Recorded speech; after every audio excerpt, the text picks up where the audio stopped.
you see, you're going to get it.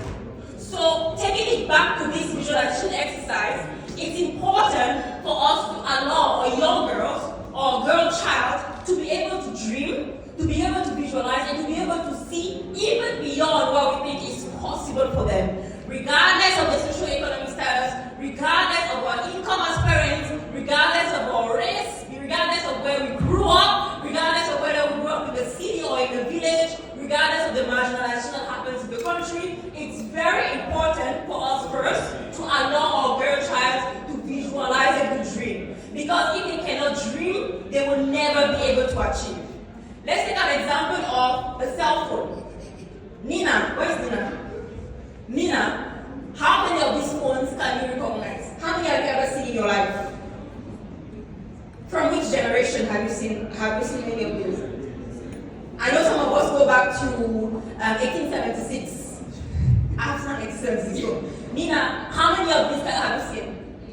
Which one is the first phone that you ever saw? The 2003 one. 2003 one, right?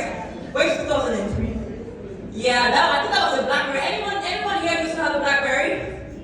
Right, I remember when I had my BlackBerry, I used to have it on my phone after school. I used to wait for the BBM to come. You know, when you were just with your friends, and then you get the BBM message, just check it quickly. I used to even watch it even when I was supposed to sleep, you know, when my mom wasn't checking me. So I know the BBM, but Nina, the first one that Nina saw was the BBM.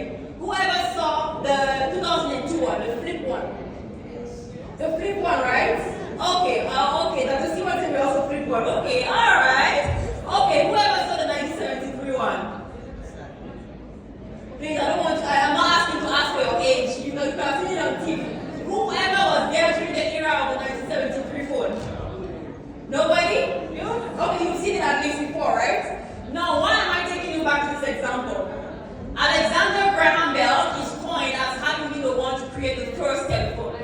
And I think if Alexander Graham Bell was alive today to see what the phone looks like now from whatever it was when he first visualized it, he will be very impressed. The reason why we have the phones today, the reason why we have the computers today, the reason why we have the stethoscopes as medical practitioners and nurses, the reason why we have the camera, you know, the beautiful camera team, the reason why we have a mic, the reason why we have a projector is because somebody visualized it before. Somebody imagined it before and was like, wow, I wonder what it would be like if we could just have like something that would amplify sound.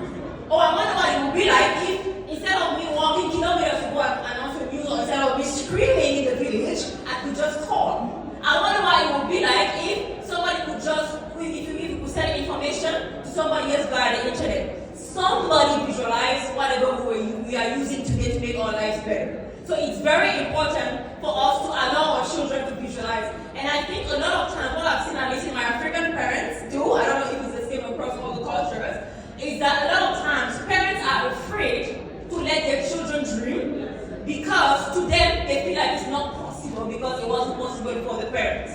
So it's very important for us to understand, like Dr. Stewart said yesterday, parents are custodians of the children, and you have to allow the children to achieve their dreams. So we have to let them visualize what it is they want to do with their life. So one of the ways to do that is to let them dream. If you sit down with your girl child and you say, Daddy, I want to be an astronaut, you'll be like, you probably your head probably be like, yeah, right, like you can be an astronaut. But you know, encourage her, yeah, how are you gonna do that? You know? Why do you want to go into space? It's also important for you to help them create an environment that is conducive to letting their imagination bloom. And in this example, I'm going to take another analogy.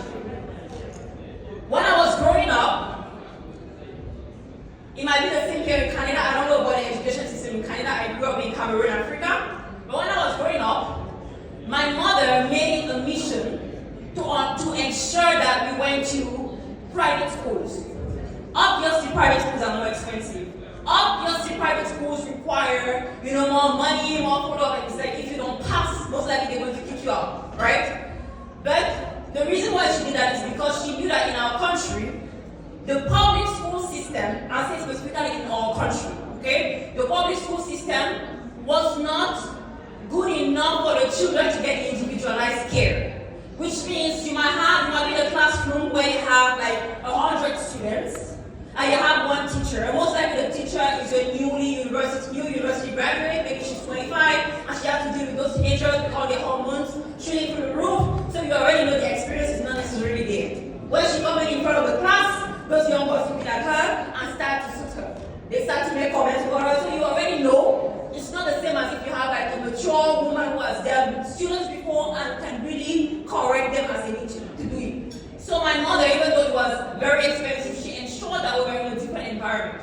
And the reason I'm using that analogy is because when you change the environment of the child, they are exposed to different realities. And it takes me to the third point, which is, if you need to change your girl-child environment, make sure you change it. I'm going to go back to the Bible again because that's my reference. And that was again God speaking to my favorite patriarch, and he said, Abraham, leave your native country, leave your relatives and your father's family, and go where I sent you. Again, I want to highlight specific passages, specific things. Leave your native country. Leave your relatives and leave your father's family. No, it doesn't necessarily mean that you have to leave Uganda to come to Canada for your girl child. If you can, then do that. But in reading this, I want us to think about what else could relatives be, what else could family be, what else could country be. It could be the environment in which a girl child grew up. It could be the limiting beliefs that she has.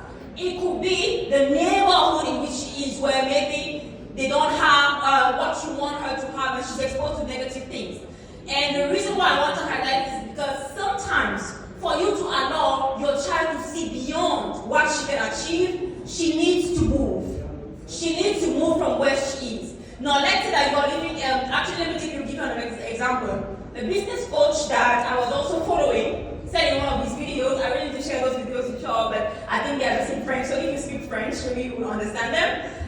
He said that when you look at population wealth, you will see that rich, even here in Canada, rich people, there's rich people neighborhoods, right? What is rich people neighborhood in Toronto? What is rich people neighborhood? Where do rich people live in Toronto? Where? Rosedale? I just want to spend some days in Rosedale. Where else? Mount Pleasant. It doesn't sound like a Mount Pleasant. It's very pleasant over there. Where else? Where else rich people? Somebody told me Oakville. Where?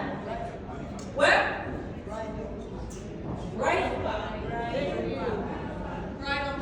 Rhino Park? Clearly I haven't been there yet. I haven't been out in Toronto yet. Some parts of Bayview, right? So, and I think I want to also make a point to what Dr. Harvard was saying. When we look at population wealth, you know that there are some neighborhoods that are more developed, more posh than others. It could be because the people in the neighborhood actually build the neighborhood because they came and invest. It could also be systemic barriers. Back in the days, they would say that that neighborhoods for black people, not actually in Canada, but for black people and for other people. And even back to what Dr. Harvard was saying today,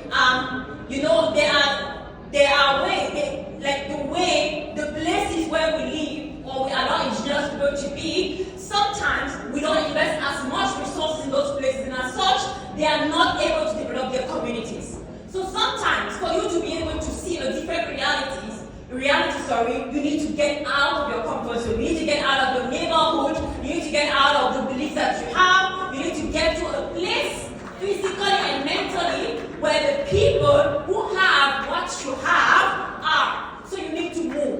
So it's very important, parents, for you to understand that when it comes to raising your girl child, even your boy child, when it comes to raising your girl child, if you find that she's not being creative, or if you find that she's not really as ambitious as you would want her to be, you need to make a move. You need to get her to see different realities.